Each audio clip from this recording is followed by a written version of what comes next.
right? Because that military experience that I shared in my introduction, when I walk in the room, the color isn't the first thing that I think of, nor is it the first thing that they're not taken aback by me, because I'm warm, I'm welcome, I'm smiling, and I'm willing to listen. I'm willing to hear, and I'm willing to share, right?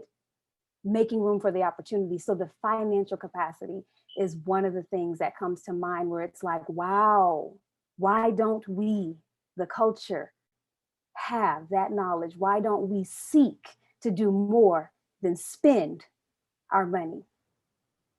Mhm.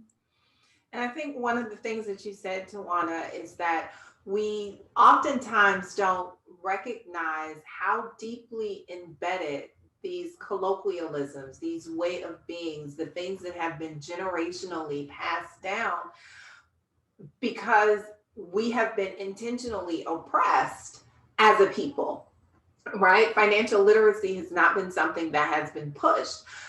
And that's resulting in mathematics not being something that is pushed, right? In urban environments, math and science, these are things that we have truly excelled at in the past when it didn't have a label on it. But now that it has a label, it's like, oh, well, we must keep them away from these things, because when we understand that they truly can dive into understand how finances work in America, right? In this kind of environment, because this is not the only financial system that there is, but once we subscribe to this particular financial system, then there have been plenty of things to block and stop us. So thank you so much for that. And Monica, I'm going to come over to you with that same question. What has been an event or an occurrence or something that has transpired in your life where you have recognized that it was kept secret or it was a secret to you, and when you uncovered that secret, you were in a space and saying to yourself, I need to go and seek out this wisdom from someone who looks like me, or it would be nice if I could find another Black woman to kind of sit at her feet. I love that. And gosh, I love what everyone shared. And I think as we talk later, one of the books I'm just launching is The ABCs of Racism and Reconciliation. And one of the things for me through all of this is the church. I really wish the church had been more realistic for me through divorce, through breast cancer, through younger. I feel like the church, which has been a foundation of us for so long, has really not told us the truth. I feel like it's become more religious than real relationship. And I think if we had developed more relationship, we could have better relationships even outside, whether you believe in Christianity or Buddhism or other religions. So for me, I remember after my father died in 2017, he was actually negligently allowed to die at a facility in Maryland. So I'm still battling that. And I just remember, like at the church, family was like, "You put it this way. You have to do it this way." And I was like, "This is my father's last, the last thing I'll get to do to honor him. So let me just honor him the way God is telling me to honor him, not the way your church or religion is saying I have to." So I feel like for me, years ago, now I have an amazing tribe where I call and say, look, I don't want to read the Bible today. I don't even want to pray. I just need you to hear me where I am at. But when I was younger, no one talked to me really about my mom, even, walking with God. They didn't really say, hey, people in the church might hurt you just because they're in the church, they may not have it all together. I think there's a false sense of what we get in the church. And the other thing is being able to understand that we are the church outside of the four walls. I think we do so much in the four walls because it's been safety for us. Back in slavery, we came together, and Sunday morning is still the most segregated place in some ways in this country. So for me, I would have to say my faith. I could say financially also. I love what everyone else has shared, but the church and religion and faith, I wish someone had talked to me more about relationship than religion as I even now go through things. So that would be one of the things.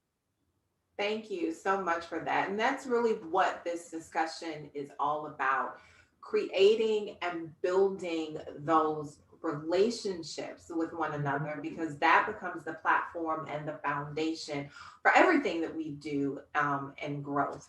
And if you are just joining us right now, we are in a very powerful discussion around Black Woman Confidential, Secrets of a Black Woman on the Rise. We are here at the BlackCEO Iconic National Convention, and we have brought some amazing women together to have this very personal and intimate conversation, because all too often what we recognize as Black women is that our voices are silenced for so long and we hold so much in. When you think about just even the masculine versus the feminine energy, femininity is all about being that receptacle. It's about the holding and the nurturing and the growing of things. And a lot of times what happens is that the growth happens in the dark, right? When you think about a seed, it's planted in the ground and we don't know what's happening down there. We don't see all of the chaos and the confusion and the busting out and everything. All we see is the seedling come up and we're like, yay, right? And sometimes that's what it feels like for Black women. No one ever really pays attention to all of the chaos. All they see is, did the dinner get put on the table? Did the kids get off to school? Did you make it to work with some semblance of your hair done and everything? And not everything that it took in order to get there. And I was reading a post from a girlfriend of mine, Dr. Toni Moore. She is a brilliant attorney. And she had a post that she put on Facebook, and she said when she first went into a law firm, she would notice that the white male partners would nurture and mentor other white men. And the white female attorneys, partners, would nurture other white women. And she got criticized for, not doing her part. And she began to speak up and voice her opinion and say, hey, where's my mentorship? Who is it that I look for? And one of the partners at the firm told her that you can read and you can write, figure it out, right? And that has been the story. And so what happened as a Black woman, she did just that. She went within. She went to school some more. She, studied some more, and she became the smartest person inside of that firm. She became the smartest person inside of the courtroom.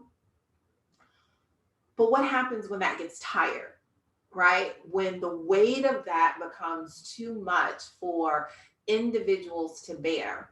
And so I'm going to go over to you, Elizabeth Hope Brown. And I know that you are an author. And I really love the title of your book, and on the seventh day, she rested, right? And I love that because that's true for me. Like I work like a Hebrew slave 6 days out of the week. And on the seventh day, it's like, no, don't talk to me. I turn off all electronic devices. Everyone inside of my company knows you can't reach Spalding. Don't talk to her from sun up to sundown, right? But that was something that had to be taught to me. It was something that was really literally mentored into me because I didn't do that. I thought I had to be a machine and a workhorse over and over and over and over and over again until I burnt out. And there were some things that, happened in the life after the miscarriage, and I'm laid up and I'm like, nobody came to see me. Like all the stuff that I do for everybody else, and I'm laid up here. People were like, life goes on. And I was like, whoa, light bulb moment. And I had to reach out to some women who were not part of my community, but I had to pull them in to create a community that supported me in that way. So Elizabeth, I'd like for you to kind of talk about some of the things that may have happened and who you see yourself as being, right? That woman who mentors another individual. Tell us a little bit about your experience. Yeah, I'm about to explode. I wish I would have went first because you all have spoke some things that I could have just been piggybacking on. Like, yes. I think you just did the She Rest journey in a nutshell. Some people took it like blasphemy, like She Rest. I'm like, no, because if you know, like E.R. Spalding just described, you know exactly what I'm talking about. If you've been that person avoiding burnout, you've been that machine trying to do all things to all people. And then when it's your turn to need that, it's not there, you know? So I created 6 characters trying to be realistic or fictional, create characters that were very practical that everyone on this Zoom call and that's watching could relate to. And it was difficult because I had like a Moby Dick in mind because I could go so many places as a mom, as a director now, as a social worker, as a wife. I got married at 22 to a preacher who became a pastor. He decided 5 years ago this wasn't a good match. And so the last 5 years, the book finally launched. It was something 30 plus years ago I thought to do, but I made sure to give that preacher wife, Monica, a voice. I made sure Trioko to give that woman who was in that environment who didn't feel understood. I was remiss. I live now in Georgia, where I was born and left when I was 3, grew up in Sacramento, California, been in 29 different states and out the country 10 times. So I've been around a lot of people who misunderstand me, my passion, my energy, my intentions, my motive, you know. So I think it was you, Tiran, we're talking about finances and money. I went to college at a Black HBCU, which I loved the experience that I could not afford. And I wish someone would have told me about the difference between public school and private school, the difference about living on campus and living off campus. You know, mine have gotten through debt free, and there's a way to do it. And you don't have to be poor. You don't have to be in the projects. You don't have to necessarily be low income. You keep your grades up. You keep good character. You volunteer. There's a way to do everything. But as a director, when I got divorced, I found myself in a situation. I went back to work full time. I had been doing all the things I'm doing now for free as a pastor's wife in the church. And so when God blessed me to do my job that I do now, I'm like, I can get paid for this to still build healthy families, to still encourage other people, to still speak life and say, sis, it's okay to not be okay sometimes. You can't be all things to all people. I had to give myself permission to turn my phone off and get some rest. They will be okay. What they don't figure out when you are down, they really will be okay. So my life experience, my professional experience, it was not by accident.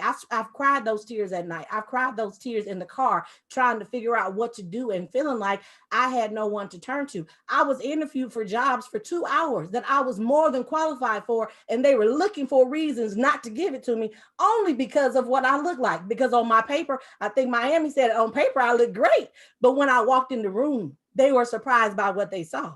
And then I was told, you know, I want to give you this job, but I want you to accept it without reservation, because there will be some people who are not used to being told no by somebody like you. And I'm raised in California. I'm like you. I'm like, what do you mean somebody like me? Now I'm in a rural community in Georgia. What, someone beautiful, someone Black, someone intelligent? Like, what's the problem? You know, but I had to learn that coming in the Southeast, that, you know, I'm like, you try to go, I hug everybody. I talk to everybody. My mom and grandma, we don't meet no strangers. And then I come in the room, like, I've been told, Elizabeth, sometimes you have to dummy it down. You know, I'm like, why I got to dummy it down? Ain't nobody else dummy it down. But then I have staff, like my daughter, I brought her in for, you know, she was 14 when I started my publishing company. And for her, she says, Mom, sometimes I listen in on you guys on the panel and she doesn't relate. Because of my strife, my mother's strife, the strife before her, we've done so much to shelter her and set the path. So certain things that we went through, she didn't have to go through. As a pastor's wife, very prolific, gifted. My ex-husband started pastoring at 19. I was teaching Sunday school to women at 25 who were 50 plus years old, still hurting about things that happened to them when they were 10 and 15. So I was in that position to where I had to be a mentor to women who were twice my age. And now I'm in a position as a mother of young adults to be a mentor to people at a generation before me who I learned from. Because like you said, Jackson, they smart, they innovative, they got it, they bold, they feel entitled, but they don't have that wisdom. They don't have that grace sometimes. They don't have that humbleness. So we need, like Angela said, all those generations coming together, sharing our gifts, being heard, and then listening. I've listened to you all. I'm like, yes, sis, we are on it. We are piggybacking. We are collaborating. I'm so grateful for this opportunity because it's still much needed. Unfortunately, after all the strides that we have accomplished, it is still, I found myself in the pandemic feeling lonely. Couldn't go out. I'm a social worker. I'm used to doing health fairs, being a vendor, being in the community. I'm used to being on public stage. Now I'm home, idle. And it was good though, because sometimes we have to get into our own self. We have to take ownership. We have to learn to love ourselves and be at peace with being by ourselves. But then those voices still need to be heard. So I saw this like at 4 o'clock in the morning and was like, this is me. I need to be a part of this iconic moment. I need to embrace these women that are on here. And I hope they embrace me just the same, because we still need one another. Very much so, especially for a time such as this. Mm-hmm. What is that saying? People who need people are the luckiest people in the world. And I think now more than ever, we are really recognizing that. I was reading an article probably maybe about 2.5, 3 years now. But it was talking about women in general, and then it started moving into Black women, how important it is for us to date one another as women. And so right now we're missing out on that, those girlfriend moments. Now I grew up family of 5, so not as large as the family of 10 out of 10, and 7 out of 9, right? But I come from a family of 5, so it's 3 girls and 2 boys. But I remember those moments in the kitchen Saturday night, right? Sitting between mama's legs, and you got one daughter over there and she's whipping up the cornbread. Mama's got the hot comb and she get in the kitchen all together, right? But we carry these rituals into our adult lives when we really don't recognize it. And so the kitchen being the heartbeat, right? So when my sisters and I get together, it's like we're, exchanging, we're dating one another, but we're just standing around in the kitchen, right? What you cooking? What you got going on? But it's having those meaningful moments. And then also unknowingly, right, when you're with family, passing down the history and the traditions, because I have a sister who's 7 years older than I am. So there was a generational gap. I'm 7, she's 14. She's like, mama's like, well, you can go, but you got to take your baby sister. And she's like, what? So I had to, be thrust forward and grow up really quickly, because she like, you better not embarrass me, right, when we go out. But having those moments. So Miami, I'm going to come over to you and ask you the same thing that I really talked with Elizabeth about in terms of creating those moments where you get to be that voice for someone else, that mentor, that wisdom gate, and passing that around. So what has been your experience with being the essence of Black Woman Confidential? Thank you so much for this. Um, Along my journey, I had a lot of trauma. So back in 2011, my son Taiki was shot in an incident that also claimed the life of his best friend. Well, Taiki, miraculously, he survived. He lived with a traumatic brain injury, PTSD, anxiety, depression, you name it. And he also, of course, had a lot of thoughts of ideation and suicidal, thoughts and things that he just couldn't understand and wrap his brain around. He was also the key witness to the trial of his attempted murder. Well, 5 years after that, Taiki shot and killed himself. So just breathe for a second after someone says that.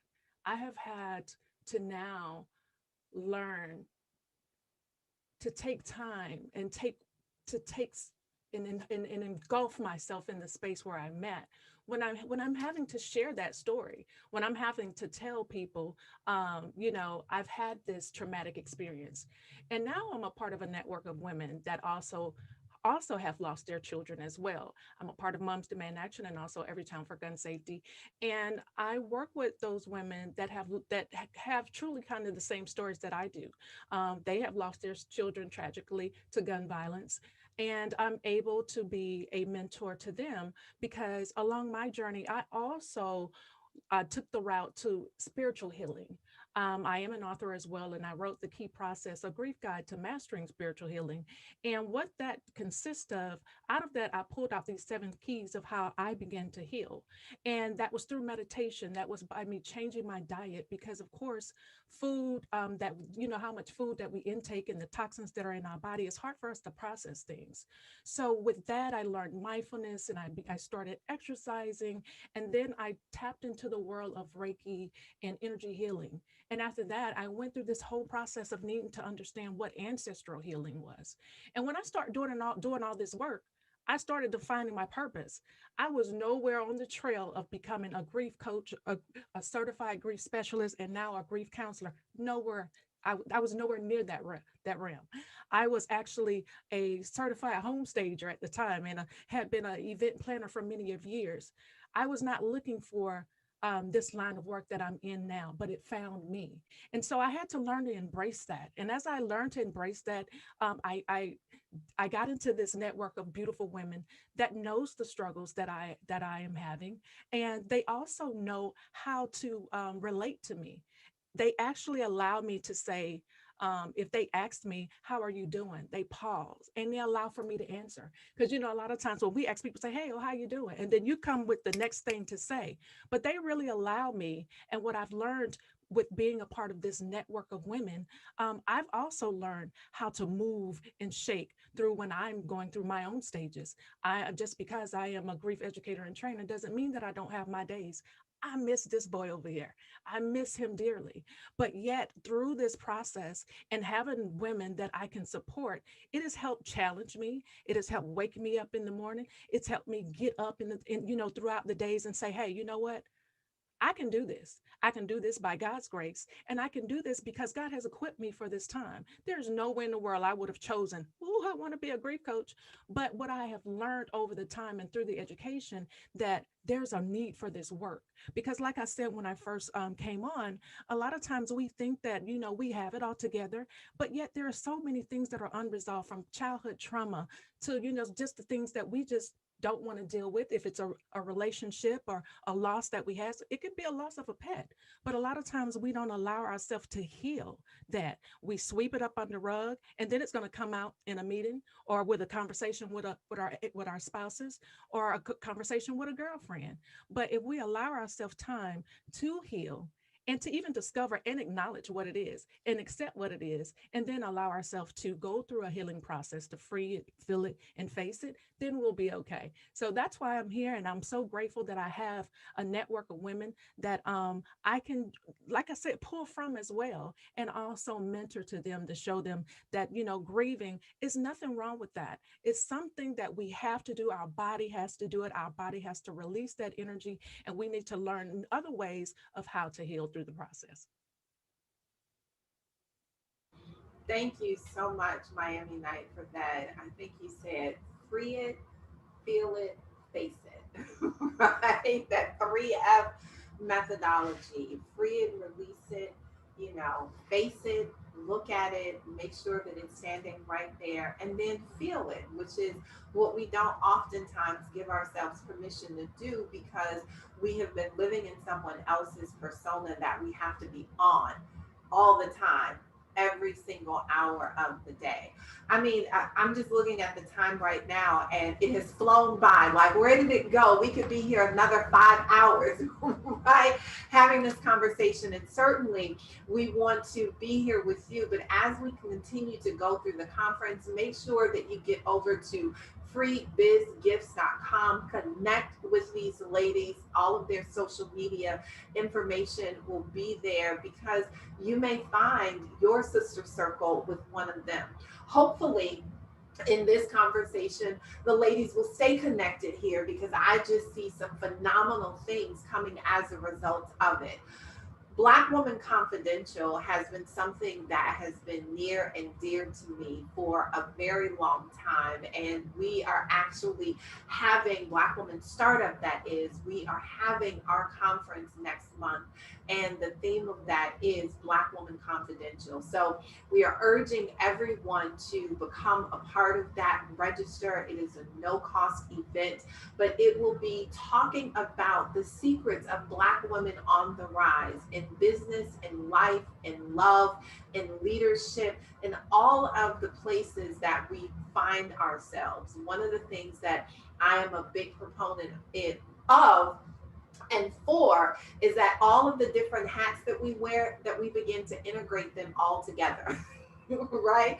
Because what would happen as Black women is that we would find ourselves, and I know for me personally, if you would ask 7 different people if they knew E.R. Spalding, they would give you 7 different personas of who she was, depending upon if I was in a work environment, if I was hanging out with my girlfriends, if I was over here with my husband or the children or in the spiritual space, right?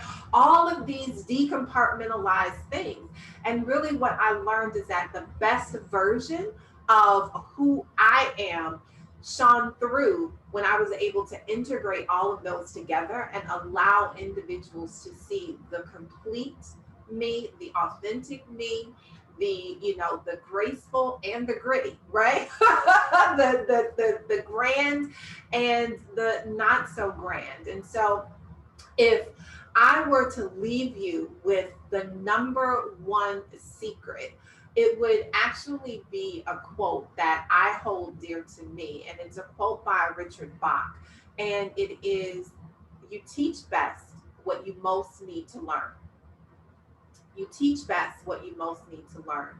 That has certainly been the case for me. And so, as an entrepreneur, I find myself teaching and training and being in spaces for the things that I need to learn the most and continue to grow and deepen. And that is the relational wealth between women, that is the empowerment of the woman's voice, and that is the strength that we find when we go within and then create the courage to go out there and explore it with other individuals. And so, as we begin to wrap up tonight, we are going to go around and ask each one of our esteemed panelists here what is the number one secret that they would like to leave with you as sisters on the rise. So I am going to start with you, Monica, and then we'll continue to go around. Wow, thank you, man. Everything that everyone shared tonight is just, I can't wait to be connecting with these women long after this conference. I want to piggyback on one of the things you said because I agree. We're not supposed to be siloed. We were not created to be siloed. There are narratives and things that have forced us to be siloed, whether we're in the room, outside of the room. So just this healing, and we've all talked about, my healing, the loss of a child, loss of a marriage, but just the healing in our community. If we don't begin to come together and bring our strengths together instead of always tearing us down for our weaknesses, our healing is not going to be what we need it to be. So I just really, the healing, it takes all of us, not just the village, but it takes all of us to embrace the healing to become the communities we need to become forward. So that's what I would leave with each of us right now. So I would sum that up as your number one secret is being heal ourselves, and we'll find that we heal the world. Yes. Right? All right, Elizabeth Hope Brown, what is your number one secret? My number one secret I learned was I was created on purpose and with purpose. There's nothing new under the sun. And as I've gone through things and learned to express about the things that I've gone through and found my voice, I'm very sociable, but people can misinterpret that you could be an extrovert and introvert at the same time because I'm very clear on what I'm saying when I'm talking to people. And I tell you what I want you to know. But it's okay to not be okay sometimes, but it's always okay to be you. And I learned after years of life and trying to blend and trying to modify myself to comfort others is that I am who I am on purpose. And what is that purpose? I had to figure out and then walk boldly in it, regardless if I was walking with a multitude or walking by myself. So that's my one thing is you are you on purpose. And for whatever reason that you've gone through, what you've gone through is for a reason and a purpose. And then walk in it boldly and without apology, because no one else in the world can be you, like no one else in the world could be me. So the purpose, being me, being uniquely created, without apology is what I encourage people on the She Rest journey and in life. I'm like you, Spalding. I had to blend all those characters and personalities together. And when you know me, I may be in a different mood, but the core me is always the same. No secret about where I stand. So Absolutely. On purpose and walking with your purpose. Great. Troika, what is your number one secret? My number one secret is it starts and ends with me. I mean, everything that I was looking for, everything that I was afraid of losing, I found in me. Everything that I thought had been taken away from me, I already had. Everything that I started using things that people use to bully me. My mom had to tell me I was being bullied, number one. They're trying to bully you, girl. I was like, you know what? I like me. And I had to learn, I learned to trust me. And I love the idea of finding other sisters. When you found other sisters who've done the same thing, because then they're not intimidated by you being that way. If you know who you are, and if you love you, they're not intimidated by you being that way, and you'll know it because you can feel it. It feels this panel. I am normally nervous because I've been the only penny in the change person most of the time, and when I do have to come with my sisters, I'm usually nervous. I'm like, am I too much? Do I need to dumb down? Do I need to? But I had a sister tell me one time. She said, you need to make your own mantra. So y'all can quote me on this if you want to, but my mantra is I used to dumb down my shine, thinking it was kind. They either catch up or they get left behind. That's all I got to say. It begins and ends with Troika. All right. Mcneil, what is your number one secret? I would say decide. Having the opportunity to simply decide, making a decision. When after losing my son, and it was a year after, I decided that I wasn't going to live that way anymore because I couldn't if I was going to continue doing what I was doing. So by me simply making a decision to do something differently, that's what changed my outcome to be a better woman, showing up in the world differently. And it also helped me to understand what grief and healing was. I understood what grief, I started learning what grief was, but I didn't understand what healing meant behind the grief. And in doing that, that helped me to awaken my spiritual self. But I had to start by simply deciding. So all you Black CEOs out there, make a decision, right? No waddling the fence there. Thank you so much, Mcneil. Tawana Taylor, what is your number one secret? I think we can't hear you, Tawana. Let me just check your mic real quick. Do a mic check. Mic check. Yes, we can hear you now. Beautiful. All right, thank you. Yes, I was just telling Mcneil, she's speaking my language. You gotta be willing to make a decision, right? And so with that, it's like woman, sister, whatever you want to put in front of it, choose to be well. Don't wait for the situation to get better. Be better in the situation, right? Love yourself, know yourself, appreciate yourself. And like from the business standpoint, we're all here, right? We're women in business. And it goes to the space of you already have everything you need inside of you to go forward. You don't have to have it all figured out. That's where you collaborate, right? Like ER is talking about the one and one together. You don't have to do it all. Integrate so that you can show up and choose to be well. Choose to be well. All right, Dr. Angela Clack, your number one secret. My number one secret is to know your worth, to know your value. As Black women, we have been beaten down, beaten through things. We have lost. It is our time to reclaim what was lost and what was stolen from us. And so ask for what you're worth. That's one of the things that I know. So that quote resonates with me. Teach in the areas that you need to work on, because for the longest time I had a difficult time charging what I'm worth.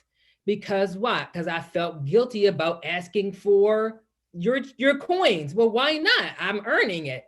So know your value, know what you bring to the table, and charge and ask for what you're worth. Do not compromise. Reclaim what is lost and stolen. And my mantra has been, I believe as women who will heal the world, but we must first heal ourselves. Mm-hmm. Charge your worth and heal yourself.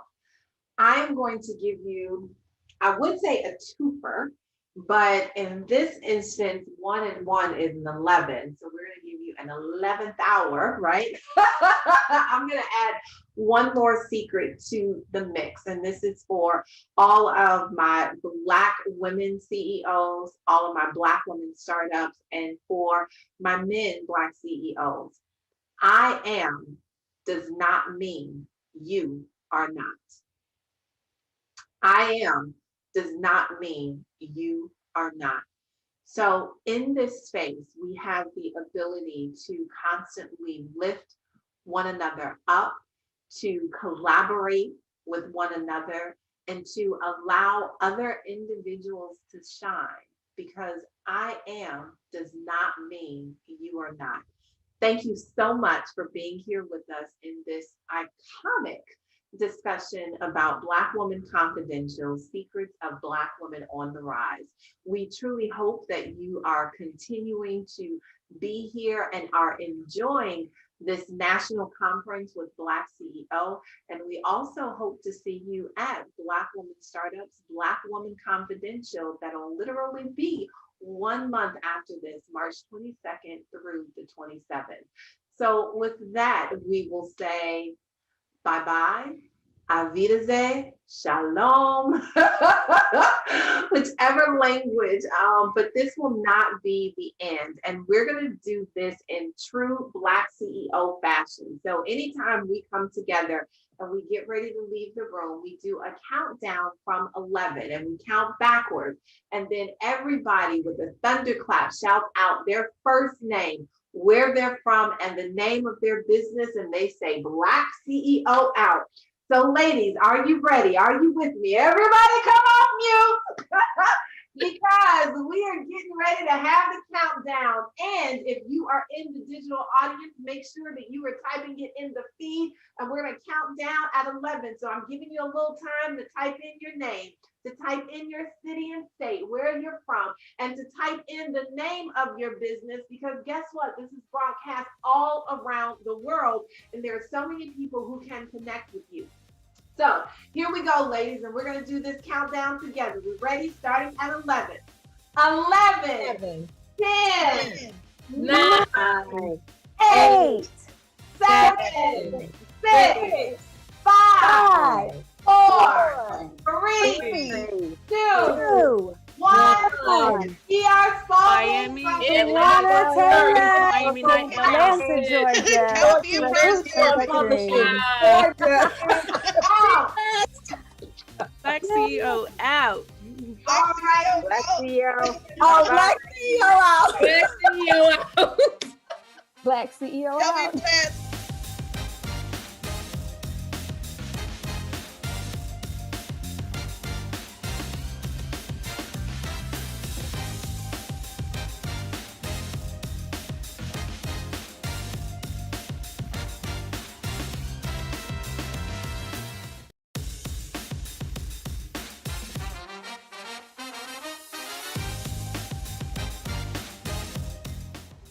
Once again, my friends, my name is Robert Antoinin, and you are listening live to Black CEO's premier event for 2021, Black and Iconic. And this is day 4 of our Authors and Speakers Showcase. And I don't know about you, but I am so excited to hear from fellow speakers and authors who are going to help you to elevate your business and your brand with their tips and their strategies and the experiences that they've already gone through that can help you to get over those hurdles and to overcome some of the fears that you may have in your speaking and or your writing journey. But right now, let me talk to all of the speakers out there. I want to share something with you that Andy Enriquez shared with me maybe 3 years ago when I came off stage, and he sat down with me and he said really succinctly, "Hey Rob, when you go on stage, the next time you get up on stage, whether you're virtual or you're on a stage, on a platform, make sure that you are able to do 3 things in a very efficient manner to have the impact that you want to have for your listener and your audience." He said that you need to be able to answer who you are to your audience, what you have, and why should I care. Who you are very quickly lets the audience know how you connect to them, how you relate to their pain points. right? So you need to be very, very clear about explaining who you are. And who you are doesn't necessarily mean that you take 20 minutes to give all of your accolades and all of the degrees that you have on your resume. Be very, very clear about who you are by connecting and relating to your audience. The second thing, tell them what you have. And then that what you have portion, tell them what problems you solve as a result of them listening to you. Tell them what is it that you can help them to get better at. What question can you answer in their business and in their personal situation? So in what you have, you want to answer those questions. And then, why should I care? That's where the magic happens. You need to be able to explain what is the transformation that you can provide as a result of listening to your message. If it happens to do with wealth, if it's with weight loss, whatever it is, what is the transformation that you can provide as a result of listening to you and your presentation? So if you're a speaker, if you're struggling with how to present your idea, make sure that you keep those three questions in mind. Who you are, what you have, and why should I care? And if you can do those three things, you are well on your way to being $1 million speaker. I'll get to the authors on the other side when we get back from the next part. But my name is Robert Antoinin, and I approve this message. Peace.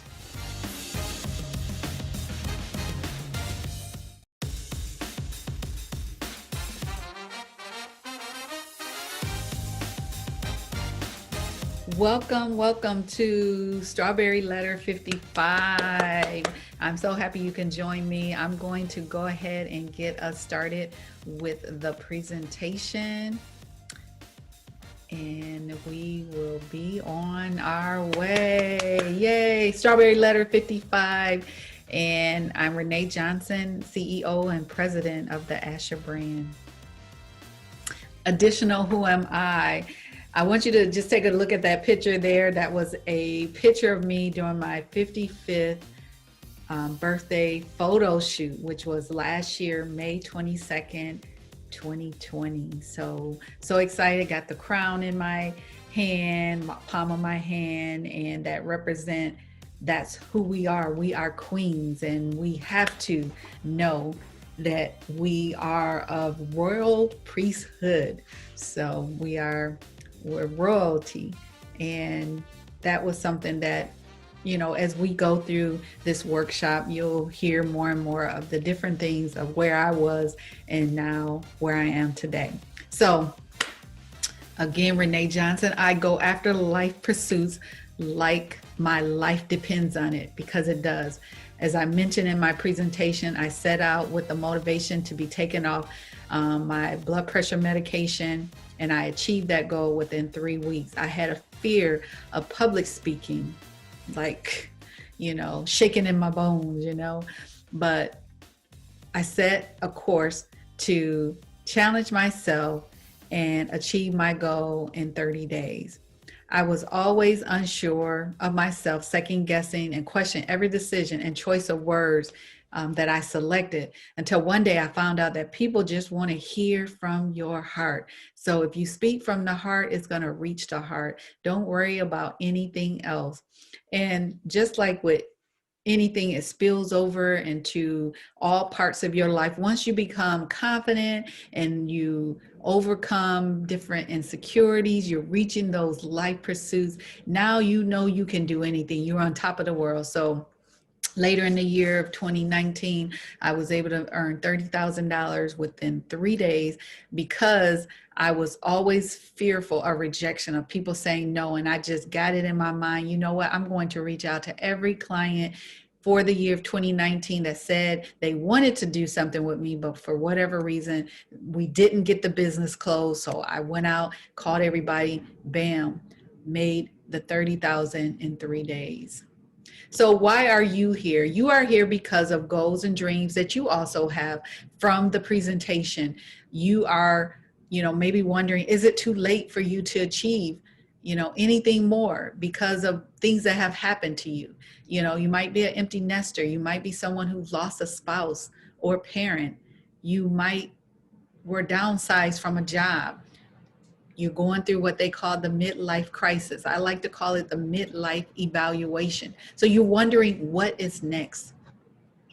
How this workshop can help you. This workshop will help you recognize that while you are still here, there are dreams that are still possible. I believe dreams do come true. After leaving today, you will be well on your way to putting in a place a process to help you reach your goals, your dream, and I like to call them my life pursuits. In this limited time together, I want to go over as much as possible. I promise to give you more information on how, we can take it further if you choose to. I have a comprehensive program where I teach you how to reach your life pursuits.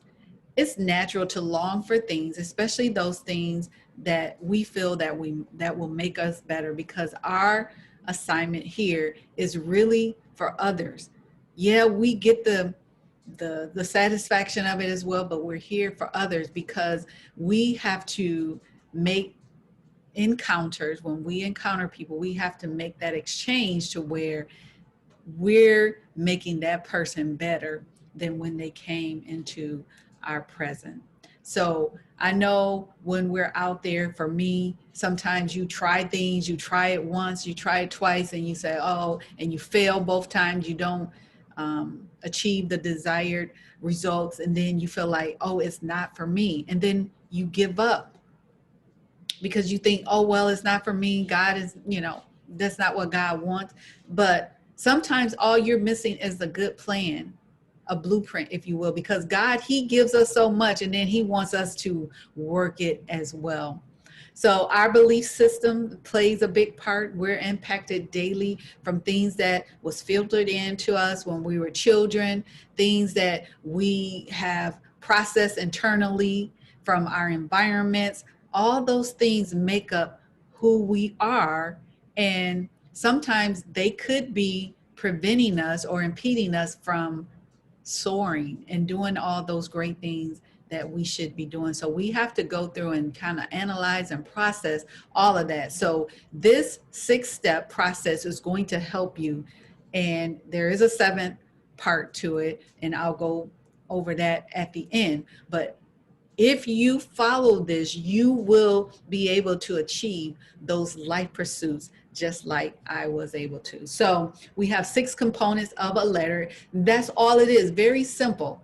When you write a letter, I know when you were younger, when writing letters were in as far as communication, now we got the cell phones, we got the digital email, but letters were so special, so personable. And I remember young, before I, got married, met my husband, I had a boyfriend that was in another state, and when letters would come, you get so excited. And so that's what this letter is. It's going to be something so important, and that we would cherish it, greatly. So 6 components: the date, the address, the salutation, the body, the closing, and the signature. None of those terms are unfamiliar to us, right? So on today, 4 things on this agenda today. We're going to spend time identifying life pursuits, defining the letter components 1 through 3, which is your date, address, and salutation. Assessing your environments, both inner and outer, that's the component 4, that's the body. Strategizing and creating the blueprint, that's the component 5, which is your closing. And then committing to the plan, which is component 6. What's next? So important, the $1 million question. Identify 1 or 2 to 3 things that you feel are of importance to you. We're going to give you 2 minutes. I see, it's 3 to 5, but for the sake of time, I want to make sure we have enough time at the end. I want you to be thinking about, in your workbook, there's a spot for you to write down those life pursuits. An example for me was to conquer the fear of public speaking. So that's 1. To get off my blood pressure medication. That's 2, and to reach my sale goals, my quota for the year of 2019. I want these goals to be those, and I even need to, stop myself, these life pursuits to be short term, things that we can accomplish maybe within 12 months. I think going out for 2 years, 24 months, you might can stretch it, but I want us to look at these in short term, because what I believe, when we put those big audacious, those hairy audacious goals out there for a long period of time, it's going to be more difficult to reach, and then sometimes we're going to get discouraged. So if we get those small victories in, those are going to allow us to, push us to the next, because we're gonna feel good about those small victories, and then they're gonna turn into bigger, like the snowball effect. So let's look at things. I had one as short of a period as 30 days. Maybe it's 30 days, but go ahead and take the time, give you 2 minutes so you can write out in the workbook those life pursuits that you want to pursue over the next 12 months. Okay?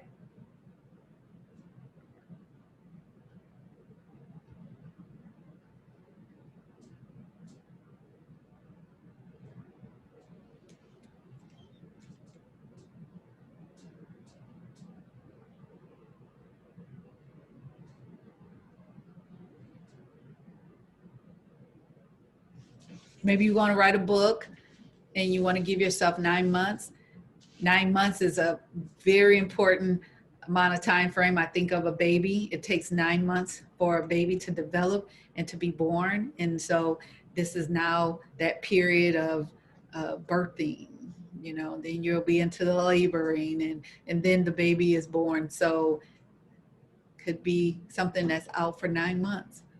But I guarantee you have something that you can work on that's going to help you become better, and then also helping others. If it wasn't for me in those 30 days of going Facebook Live, I went live, Facebook Live for 30 days straight for a half an hour every day, just talking about different subjects for 30 days. And at the end, I was now no longer fearful of talking publicly in front of people. So, and I wouldn't be here today if I hadn't done that.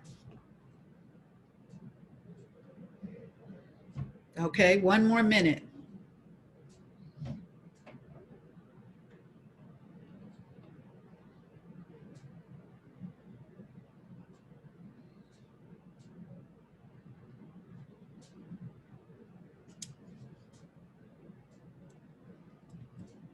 All right.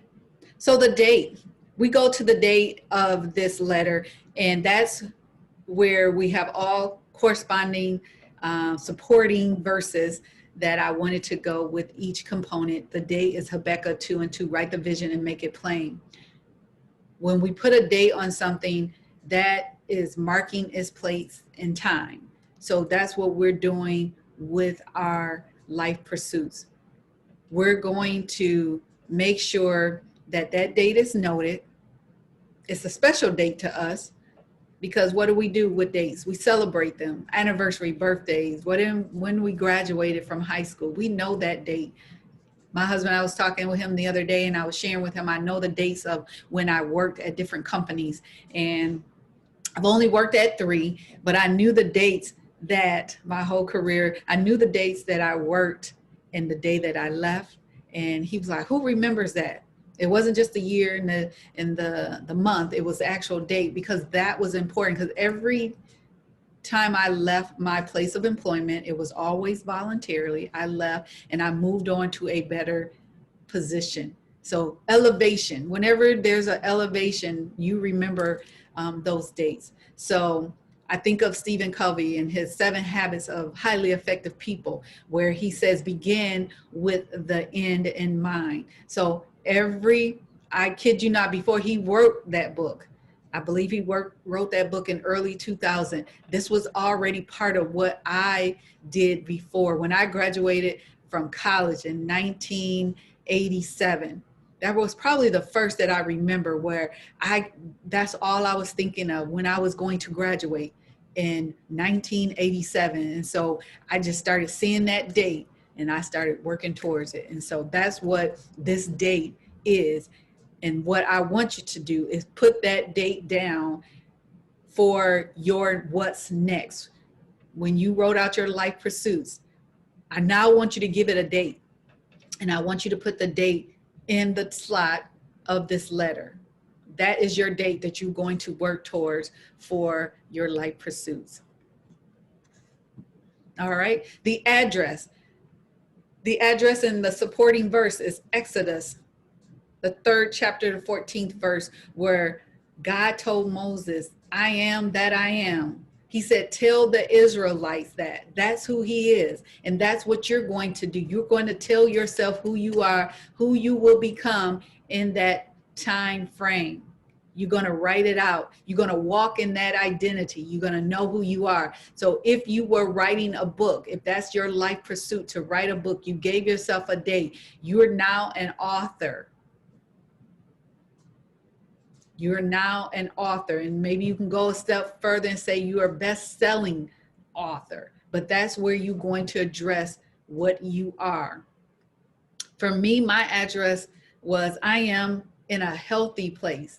I was going to make sure that the things that were happening to my family, of course, I cannot say that it won't happen, but at least I'm making efforts and taking precautions to somewhat lessen that probability of me having to be ill and being taken care of in my latter years, and that I even will make it, to my latter years. So I'm in a healthy place. It could be a physical address. Maybe you're planning to relocate somewhere, the East Coast, the West Coast, the South, and that's your physical address of where you're going to be. It could be a state of being. You just divorced and you're moving past that and you want to be in a place of peace. I'm in a state of peace, happiness. Any of those state of being, you can note that as well.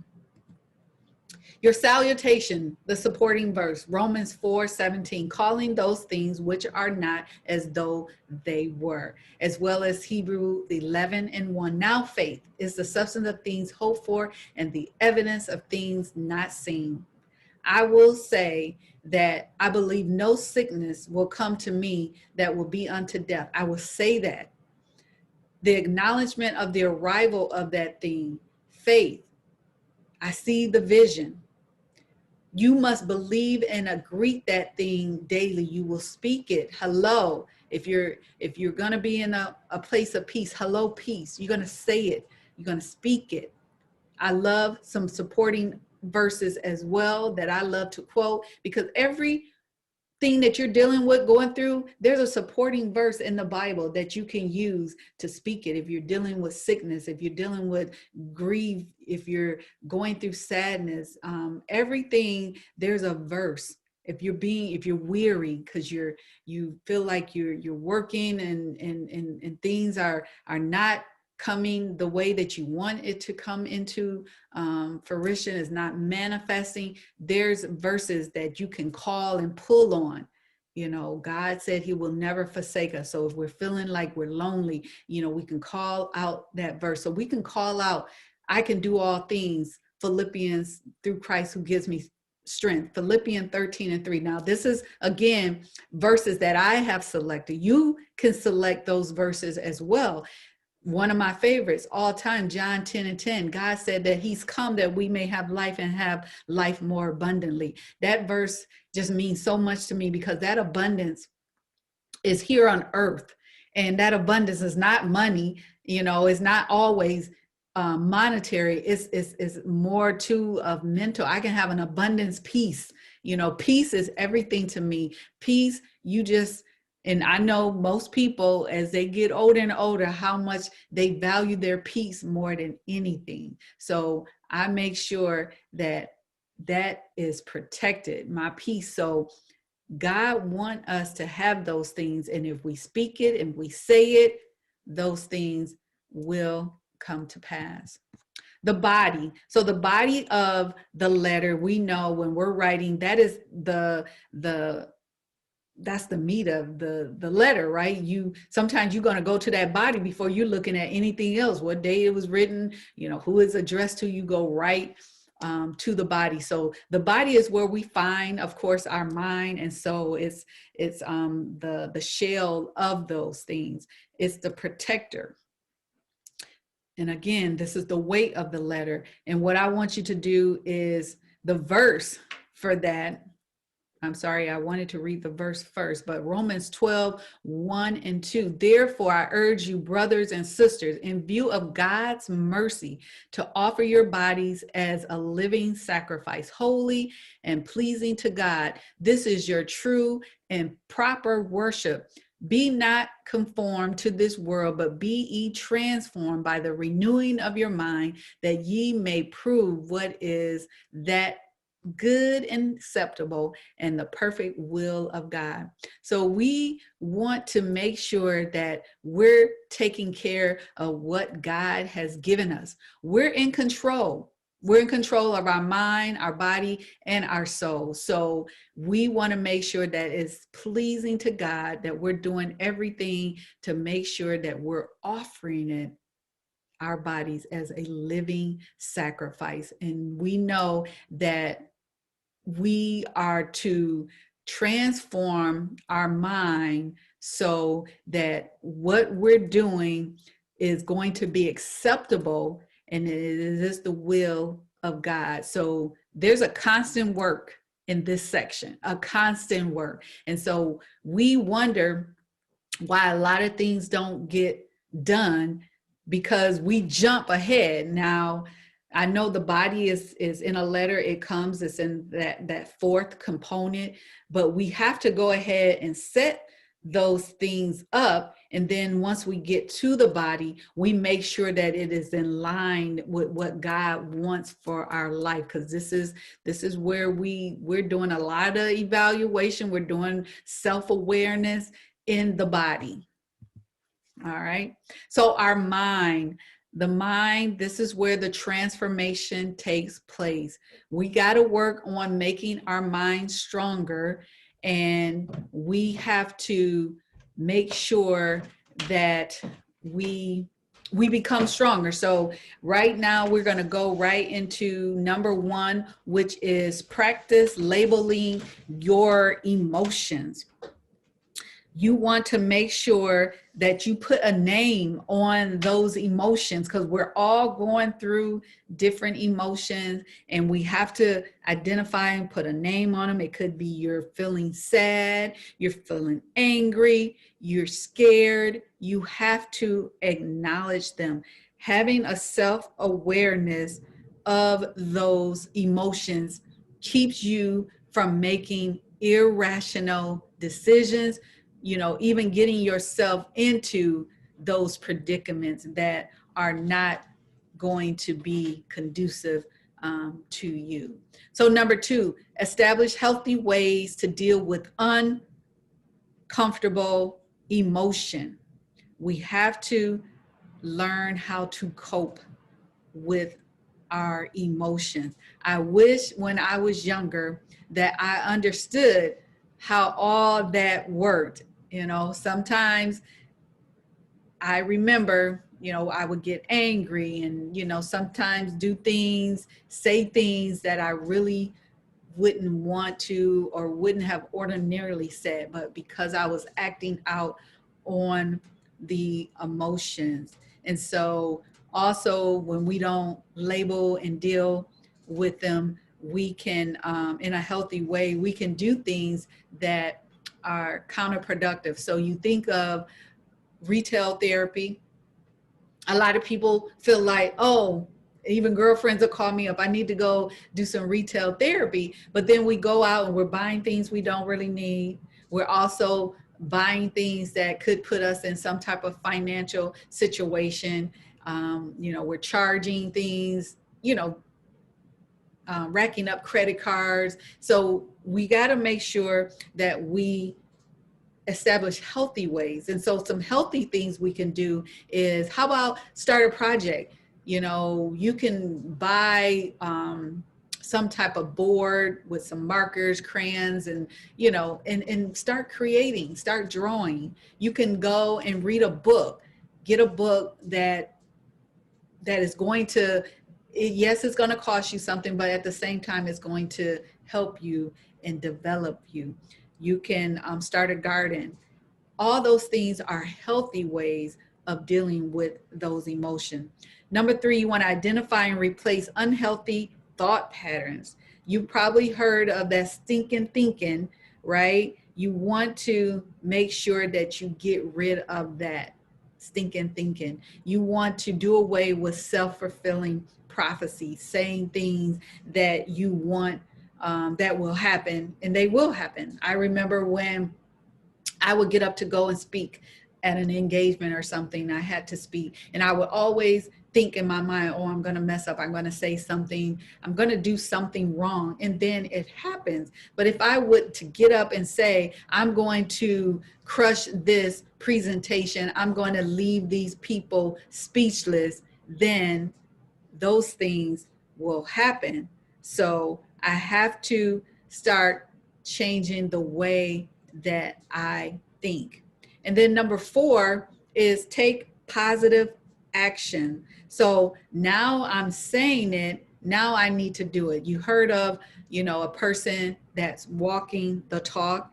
That's what we want to do. We want to change our behavior. We want to even, sometimes taking positive action is doing away with something that we were doing. And sometimes we might want to, if there's certain places we go and we know we're picking up some negative energy, we want to divert.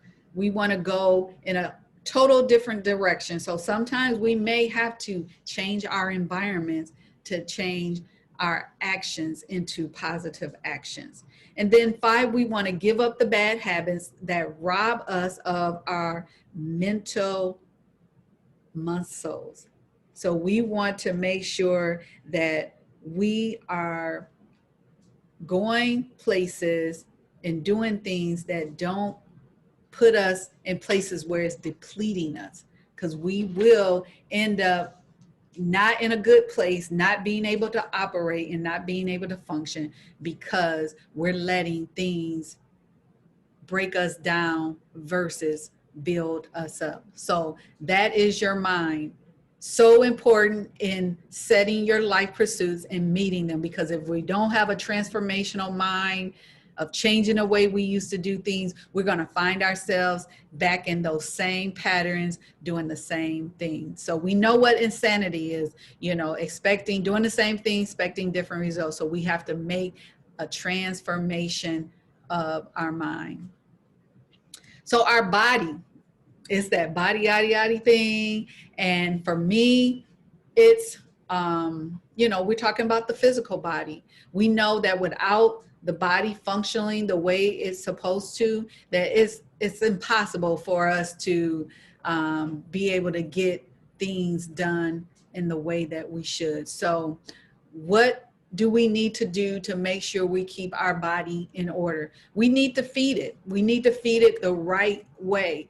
Feed it, give it what it needs, the nutrition, the vitamins. We have to make sure we're eating healthy. We have our fruits and vegetables, certain things you have to stay away from. One thing that I took out of my diet was milk. And I used to love milk. I love milk. I would have milk, with my cookies, and that's another thing I had to give up. I would do cereal, my milk. Just love me some milk. And I know most people thought that was kind of weird because they were like, who loves milk? But I had to give it up. I give it up. And now I do just almond milk. So some of the things that you have to do, you just have to give up. You have to replace. I started the gym membership, and that's really one of the big things that I'm so excited about, that I started this gym membership, and I'm still there. I started in October of 2019. We're now first quarter 2021. So I'm still there. Your annual exams, you have to go and see your doctor. You cannot think that you're going to be okay. These people, that's what they study as far as making people aware of what's going on with their bodies. It was my doctor who said, you are trending in the wrong direction for your high blood pressure. This is what you need to do. because down the road, you may end up, you may feel like you're okay now, but down the road, it could cause, greater problems, especially, as I said, my older siblings was passing away with heart disease, Parkinson's, everything. And I'm like, this is just not good. So what can I do now that will make that change? We want to make sure our hygiene, the things that we are doing with our bodies, that we're making sure that we're making, things are proper, when it comes to your hygiene, making sure that you're doing all the things that you need to do to make sure that, again, you're taking care of your body. Once you have all those things intact, what you have on is also a representative of your body. So make sure that you have on things that are presentable and that they speak well of who you are. So the body, because body, that's the confidence. For me, that was everything. That kind of just did a whole lot of things to make sure that I am walking in the way that I'm supposed to walk. Okay. So the soul is everything. What does the Bible says? What does it profit a man to gain the world and mess around and lose his soul? So we don't want to lose our soul. We want to spend time in nature. That is so wonderful. I spend my outdoors, especially when spring hit. I can't wait, because part of my exercise routine is outdoors. Right now, I don't do much. It's all inside, but spending time with nature is kind of like the air. It's like God just kissing you on the face. I mean, it's just wonderful.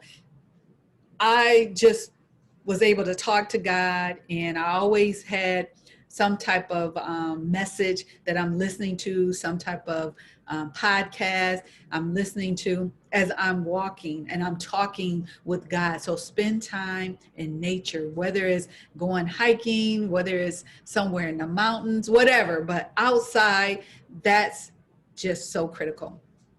A soul journal, devotion. I mean, that is something that too, I started a gratitude journal. If every day you're thanking God and writing down all the things that you're grateful for, what a difference that will make. So make sure that you start the journal, the devotions, and then also go on a date by yourself. Some of the best lunch dates have been with myself.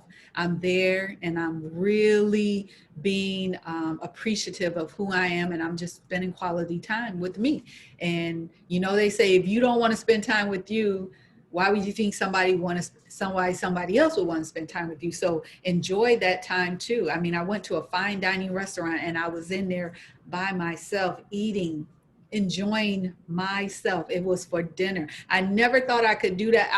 I just never thought people did that. But I do. I go and I spend that time with myself. Take yoga classes.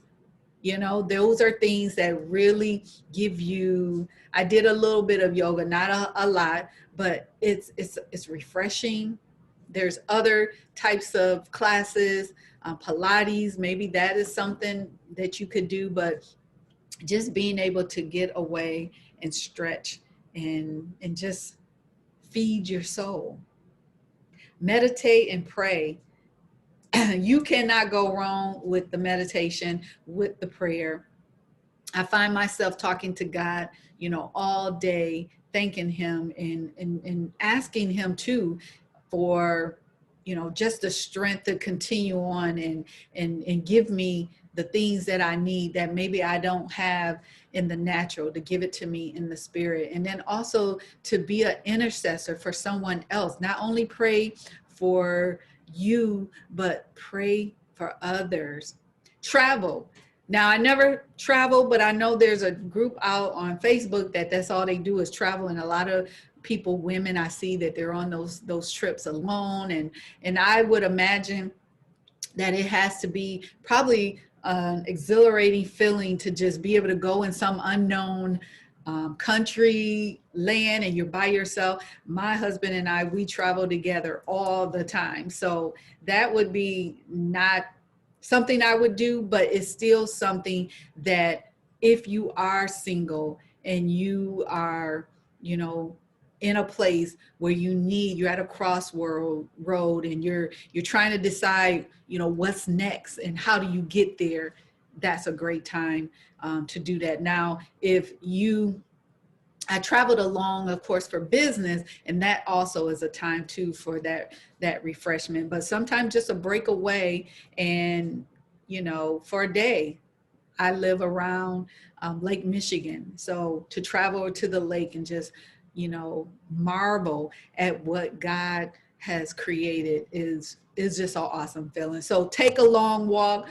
Those are always just enjoyable. And I mean, outside, that's when nature is just one of the best things to really get your mind open and really to start the creation process is what I found. And then offer to help others and to give. I mean, that in and of itself is truly, truly being a blessing to others. All right. So now we go to the closing part of the letter, and that's where we now are going to strategize. The supporting scripture is Proverbs 16:3, one of my favorites as well. Commit your works to the Lord and your plans shall be established. You have to be specific in this area. So I want to come off blood pressure medication. That was what led me to the gym. So now I'm saying I want to come off the blood pressure medication. In the beginning, I was saying I want to be healthy. Now I'm being specific of what I want those things to do. And then this is all under different categories because I'm kind of like, I got different life pursuits, but under that blood pressure medication, I may put also, I want to lose 20 pounds. So in addition, I want to lose 20 pounds. And then I'm going to say that to help get to that, I'm going to work out 30 minutes each day, 30 minutes a day, every day I'm going to work out. Okay. And then to help me too with the weight, I'm going to make sure that all food, excuse me, has been eaten by 6 p.m. So now that could be the total plan, or that could be just parts of it. I didn't want to go into the in-depth plan for me because there are more pieces, but that's the start of it. When I wanted to overcome my fear of public speaking, I decided to go Facebook Live 30 days straight. And I was out there every day for 30 minutes, every day, 30 minutes Facebook Live. And I had my own agenda. I had different subjects that I talked to. I formed a group, a Facebook group, and it was just women. And it was 30 days before my 55th birthday. And I wanted to bring women along with me to maybe they had some life pursuits, some goals that they wanted to achieve. And so we met and we also reviewed every week. They let me know what their goals were. I let them know what my goals were. And we held each other accountable, and we met once a week to make sure we were on track. And so if you were writing a book, would you say, I want to write a chapter every 4 days or a chapter every week? I'm not sure. I've never written a book. I'm not sure how many chapters you want in your book, but you would know that. And then if you are wanting to open or start a business, I will work on my business 1 hour a day. So that's typically if you're working already full-time somewhere and you're not going to just quit and start that job, but you're going to give yourself an hour a day, and then you start breaking it down. What will you do in that hour? Will you start writing up the business plan? Will you go and do your research? You know, all of that should be very specific so you can measure it to make sure it's done. So when you get to the evaluation time, you can know what your progress is, how well you're doing. So you have to stay on top of this. Every week I was doing an exercise and so forth, I was taking pictures of myself and seeing where I am and where I was, previously. So this is where you strategize, and what you're going to do is the closer, because it's what's going to seal this whole letter up. All right. So then we go to the signature. And on this one is Matthews 18 and 19. If two of you agree on earth, and that is where if you have someone agreeing with you, that is enough for things to work out and for your prayers to be answered. So we have the signature where this is where we're going to commit. We're going to promise that we have the highest level of commitment and loyalty to fulfill the above life pursuit. And we're going to sign this letter. You know how we sign: respectfully, sincerely, with love. We're going to give that letter a signature. All right. And for everyone where it says, if two of you agree, that means that you have someone that's going to walk with you through this process. And so you're going to have a second letter that you're going to give to your accountability partner. You're going to actually mail it, let them know that this is what you're doing, and you want them to hold you accountable for what you have put in this letter and how you're going to fulfill this life pursuit. Okay, so then the mailing of the letter, we're going to place the letter in the envelope, we're going to seal it with love, and we're going to mail it. And this verse kind of sums up everything. So now faith, hope, and love abide. These three things, but the greatest of these is love. Because what did I call this? A love letter to self. This is because I love myself. I want to fulfill everything that God has placed in me. I want to make sure that when I go to my grave, that I'm empty, that I have fulfilled everything. So what better way than to say that you love yourself than to go ahead and make sure all of these life pursuits are fulfilled. So I am healthy and whole. I speak this every day. I'm consistent in what I do to stay healthy. So this is me. I took these pictures just last week, and I'm in the gym every day. I make sure that after 6 p.m. I'm not eating. My diet has changed. Certain things I do not eat. My husband, he's like, I can't believe you're not eating that. No, I know to stay away, from those things. And I still get enjoyment from the things that I do eat, but there's just certain things that I will not eat. Now, do I have an occasion where I may treat myself? Because I think everybody should not be depriving themselves of something that they enjoy. So if it's something that I like to have occasionally, I will, but I will make sure it's always, in moderation. All right. So 55 years old, I can help you reach your life pursuits. As a life coach, allow me to walk with you on your journey. Let's continue the conversation. So thank you for coming to this workshop. There will be additional information following that will allow you to connect with me so I can help you further. There's another workshop that goes along with this that also will help you, because it's a place of being in where I have the address where you say, I am happy.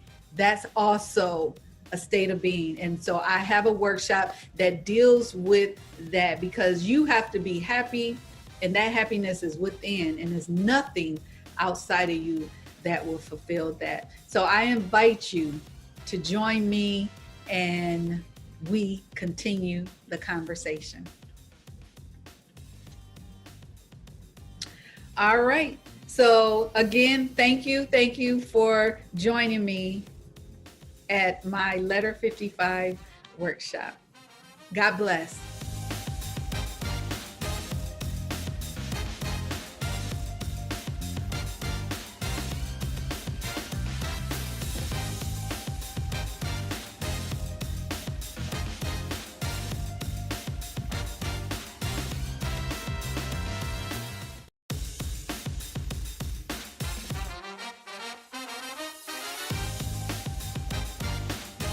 Hi, I'm Dr. Karen Hills Pruden, and I'm going to talk to you today about leveraging professional equity to elevate your career during corporate chaos. Today, we're going to talk about expertise, reputation, and relationships, and how you can use them to propel your career. Now, every time I say something that resonates with you, I want you to type "no excuses" in all caps in the chat. But who am I? I've spoken to women internationally as far as Pretoria, South Africa, about women in leadership. There are leaders everywhere. And by a leader, that definition is someone who has great energy, strength, and power. And the young Karen, I haven't always been a leader. So the young Karen did not feel like a leader. I was determined, strong-willed, and did what I wanted to do regardless of what others said. I was emotional, and I made decisions based on my heart, and emotional decisions are not always rational. And so in talking about corporate chaos, I know a little bit about chaos. You know, everyone has a story, and I am no different. Type yes in the chat if you have a daughter. Type yes in the chat if you struggle with keeping that daughter focused on her education instead of the boys. Type yes in the chat if you were that daughter. That would be me. And so type in the chat, no excuses, if you remember your first love. I remember my first love. My mom tried her best to redirect my attention from this young man.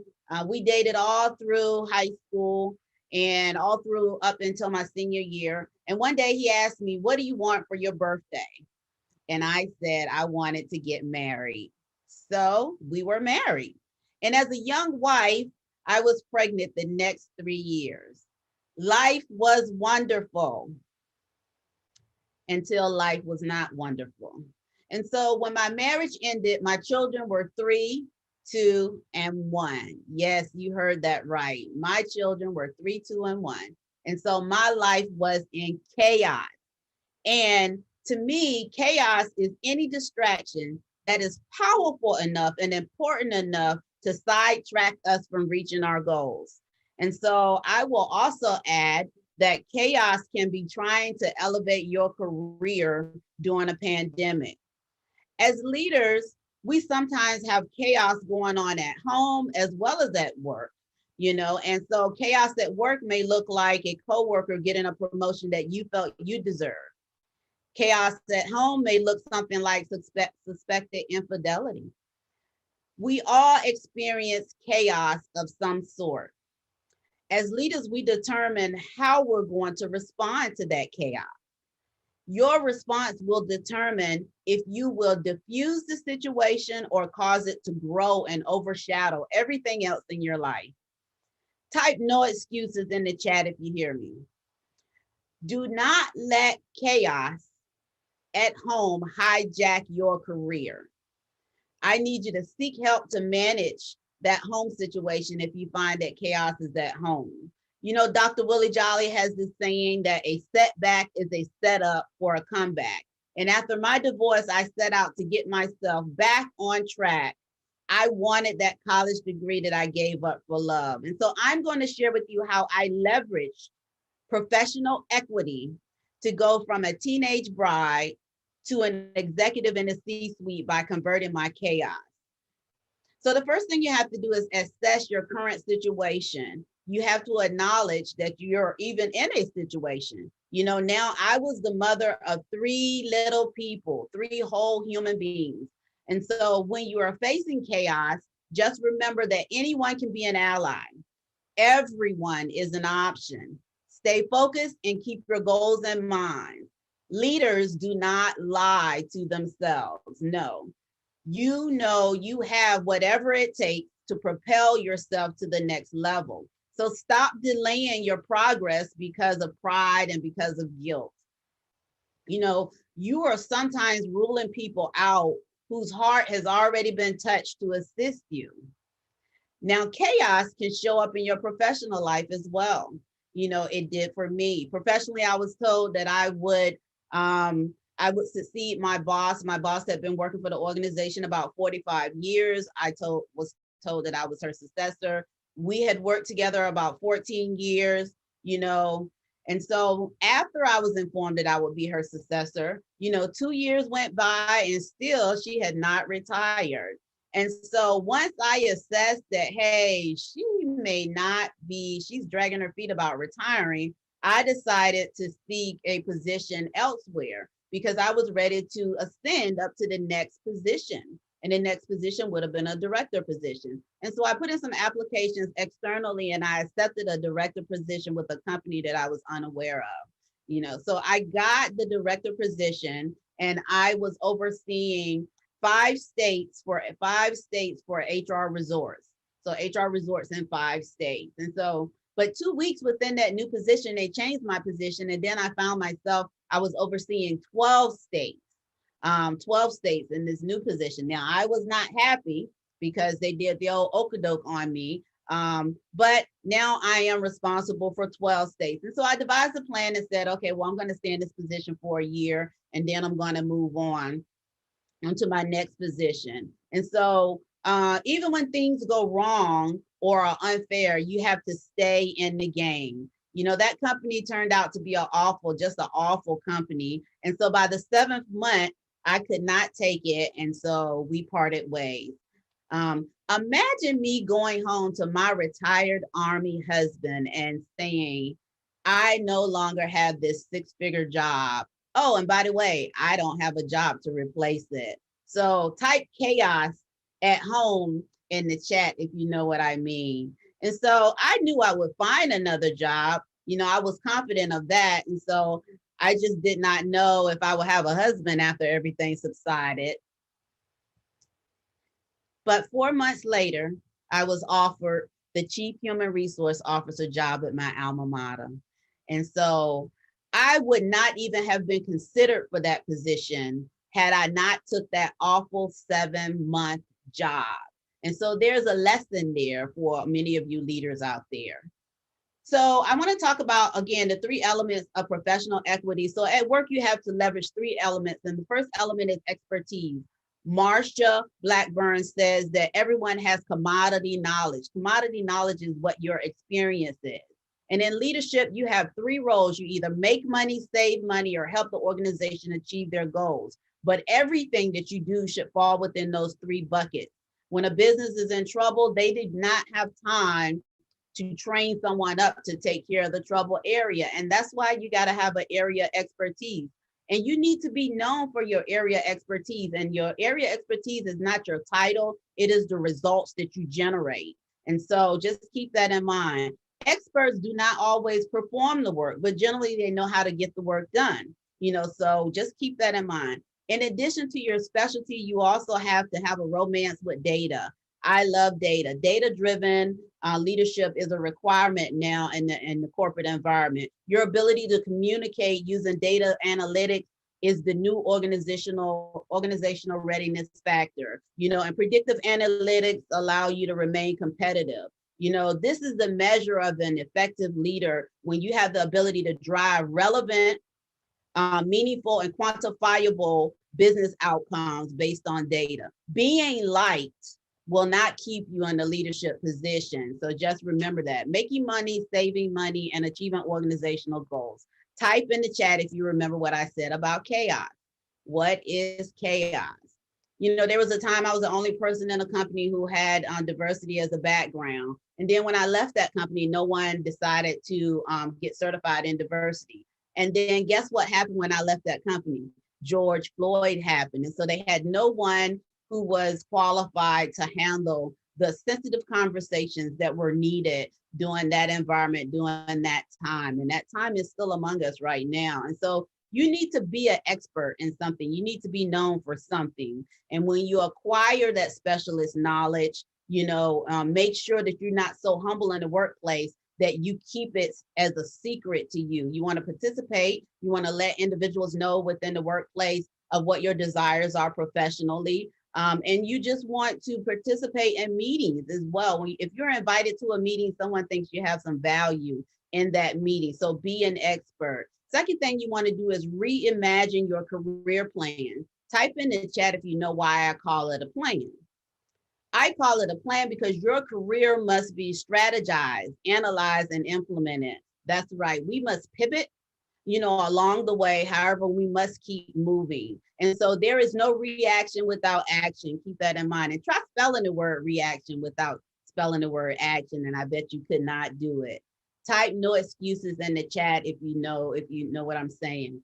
Our beloved forever President Barack Obama has said that change is never easy, but always possible. And so we must pivot to make adjustments as leaders. And no matter what you've been through, I'm sure you got this. You just have to do the work. Now, not only do you have to be an expert, but let's talk reputation. Reputation is the next element of professional equity. Your reputation distinguishes you from everybody who has education such as yours, who has a similar background such as you, and a similar title. Stop looking around at others when you are equipped with the items that you need to be successful. You have the ability to influence others. To elevate your career, you need a reputation of doing what you say and what you say you will do and when you said you would do it. Type no excuses in the chat if you hear me. You must tell people that what they need to know in addition to what they want to know. Henry Ford once said, you cannot build a reputation on what you would have done. And so keep that in mind. Be a person of your word. Third is execute by any means necessary. I did not say any means necessary. It's every means necessary is really what I mean. Every means necessary is the ability to pivot. And so however chaos you have, whether it's personal or at work, it's never that far away. And so you must have the ability to pivot so that you can keep moving forward. So let's talk about distractions. Sometimes you have to just separate yourself from certain people to elevate your career. There should be some no excuses in the chat just on that, just about separating yourself from people. When I was working on my doctorate, I could not go to every gathering that I was invited to. At first I tried, I would go, and then I would stay up all night long trying to write a paper. And that was crazy. So leaders know how to prioritize. Those events were not that important and, not so important that I had to stay up all night and try to complete them. And so your priority is to elevate your career, regardless of what is going on around you. Les Brown said, accept responsibility for your life and know that you are responsible for changing it. Remember, hard work and persistence are the main ingredients to career elevation. And so social events are distractions, and social events can also be career derailments. The third factor is relationships.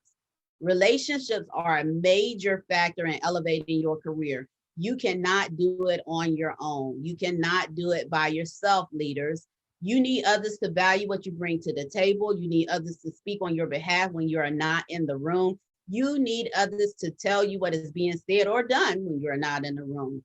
Solid relationships require time, and relationships have to be established even before chaos ensues. And so I am encouraging you to network beyond your bias. I need you to network with people of other genders, network with people of different ages, and network with people of different races.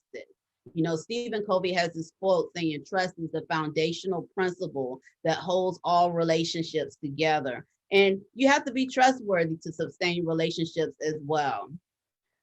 Professional equity, expertise, reputation, and relationships are what holds your career together during corporate chaos.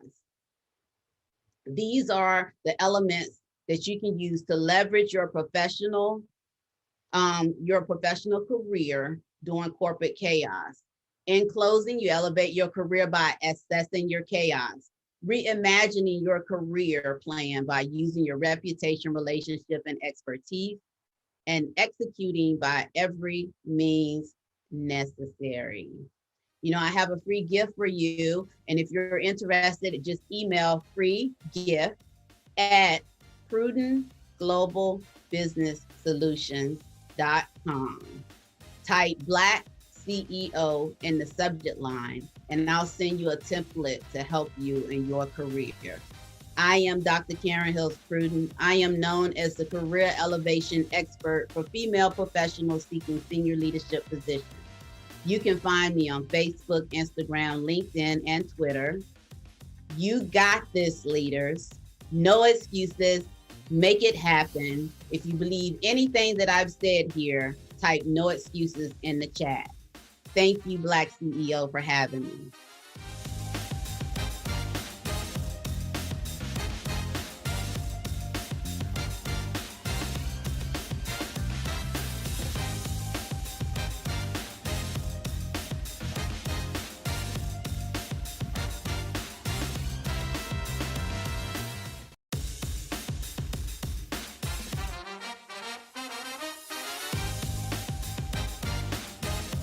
Good day, everyone. This is Lord Donovan Hilton, always congratulating you in advance for your continued success.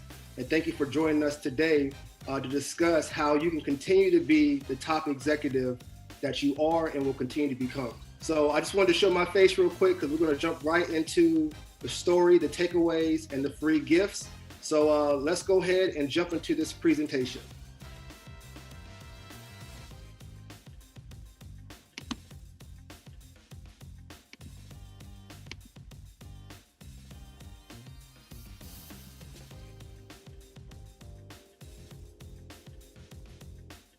All right, so it's real simple. Using emotional intelligence to conquer the corporate world.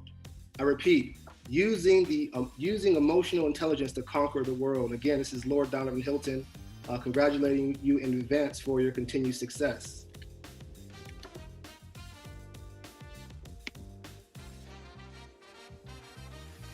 So what we're going to accomplish today is just three simple things. First, I want to share my story, which is my journey of becoming a respected community engagement and business development expert and consultant. While I share my story, I also want to deliver 6 takeaways that you can actually begin to use in your practice of emotional intelligence to conquer the personal world and your life. And what I would like to do as well is make sure you receive a free gift and ensure that you and I are able to stay connected as the both of us continue to grow our brands. So before I tell my story, I just want you to keep in mind 3 key things. Everything that I do within my personal life and really within your personal life and your personal and professional experience, for the most part, we're managing relationships. Always keep that in mind. When we're going through our personal and professional lives, we're building our brands, we are managing relationships. And keep in mind, in my story, as I tell this thing, the value and attitude that I have for myself, the vision that I have in my heart and my mind determines my future. And I've always had my attitude, my values, and vision for myself at the highest expectations well before the age of 21, which is where my story starts. And so this thought process has helped me to become a better decision maker during my journey, especially during the uncomfortable experiences, as you'll see through my story. And so the first takeaway that I can offer is to identify, when we're talking about conquering the corporate world, you want to identify your short-term and long-term goals for your personal life and your career, because this is going to help you as you go through your ups and downs. And so starting my story, keep in mind, if you didn't know, I was homeless. In 2008, I was homeless, that's correct. 21 years old, life was good, Southern California, had my own place. I was working as an admissions representative, hosting basketball tournaments, camps, and clinics in Southern California. Had a girlfriend, she had 3 part-time jobs. She had her own apartment, paying rent, attended the university full-time. Life was great. But unfortunately, in 2008, age of 21, my girlfriend, she was 20. The economy slowed down. The city went bankrupt. I was laid off as an admissions representative because I was one of the younger folks and I didn't have a mortgage nor a family. So, you know, you got to make those tough decisions. And I was one of the first ones to be laid off in my department. And I was getting more and more parents calling me saying I can no longer have my son or daughter in your basketball program. And soon I found myself evicted from my home. And through the grace, my girlfriend allowed me to move in with her. Now, when I got settled in, she was getting laid off from her jobs back to back to back. Keep in mind, the economy really slowed down. I didn't even know anything about the economy. I was just going to school, hustling, and making money. She was going to school, didn't know anything about the economy. You know, I didn't know that stuff slowed down. So she was evicted from her job, laid off from her jobs, eventually became evicted from her apartment. Then both of our cars broke down and we found ourselves catching the bus. And we're like, what is going on? You know, we've never had any challenges in life. We've always tried to help and be of servitude. And now all of a sudden we're evicted from our places. Our cars are broken down. We're catching the bus and we're bouncing around from motel to motel and trying to find a place within, you know, between our families that are nice enough to open their homes and and so eventually my girlfriend's mom and sister found out about the hardships. They were talking to, you know, my girlfriend and said, hey, why don't you guys come to Nashville? And so it was something that we've never considered, coming from Southern California with the beach, the Lakers, all that good stuff. But again, we found ourselves in a tough spot. She hadn't seen her family, her mom and her sister in over 15 years. She was raised by her dad. But it got to a point where we had $150 to our name. And so we decided to go ahead and make that move. So at 21 years of age, myself, my girlfriend being 20, we took our $150, went to the casino, and we made $600 from the craps table. And fun fact, I hadn't made any money from the casino since. And so we bought airplane tickets that night. We're rushing to the airport. We're running late, and we get to the check-in. We're showing our tickets. They're saying it's going to be an additional $200. I said, no, ma'am, I already paid my ticket. Here's my receipt. She said, oh, no, you have these bags with you. We have this thing called luggage fees. I didn't know anything about it. So we found ourselves in the middle of the airport